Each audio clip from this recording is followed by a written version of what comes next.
Hi everyone, it's me, Santa. I'm so glad so many of you came out to visit me this year during the Christmas season. Before I go back to the North Pole, I'd like to read you one of my favorite books, The Night Before Christmas by C. Clement Moore. This particular version is illustrated by my friend Dennis Lyall.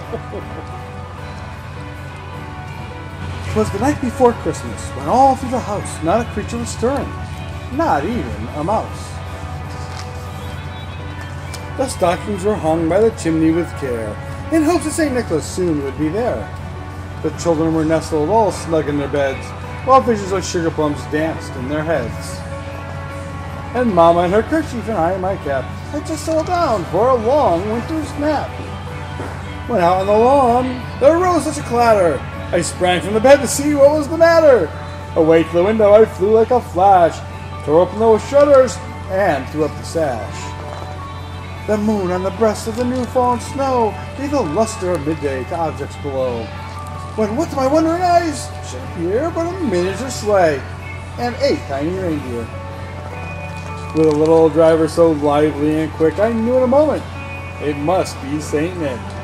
More rapid than eagles as coursers they came, and he whistled and shouted and called them by name. Do you remember the names? Now Dasher, now Dancer, now Prancer, and Vixen, on Comet, on Cupid, on Donner and Blitzen, to the top of the porch, to the top of the wall, now dash away all. As dry leaves that before the wild hurricane fly, when they meet with an obstacle, mount to the sky. So up to the housetop the coursers they flew, with the sleigh full of toys, and St. Nicholas too. And then in a twinkling I heard on the roof the prancing and pawing of each little hoof. As I drew in my hand and was turning around, down the chimney St. Nicholas came with a bound. He was dressed all in fur from his head to his foot, and his clothes were all tarnished with ashes and soot. A bundle of toys he had flung on his back, and he looked like a peddler just opening his pack. His eyes, how they twinkled, his dimples, how merry, his cheeks were like roses, his nose like a cherry. His droll little mouth was drawn up like a bow, and the beard of his chin was white as the snow. The stub of a pipe he held tight in his teeth, and the smoke encircled his head like a wreath. He had a broad face and a little round belly that shook when he laughed, like a bowl full of jelly. He was chubby and plump, a right jolly old elf, and I laughed when I saw him in spite of myself.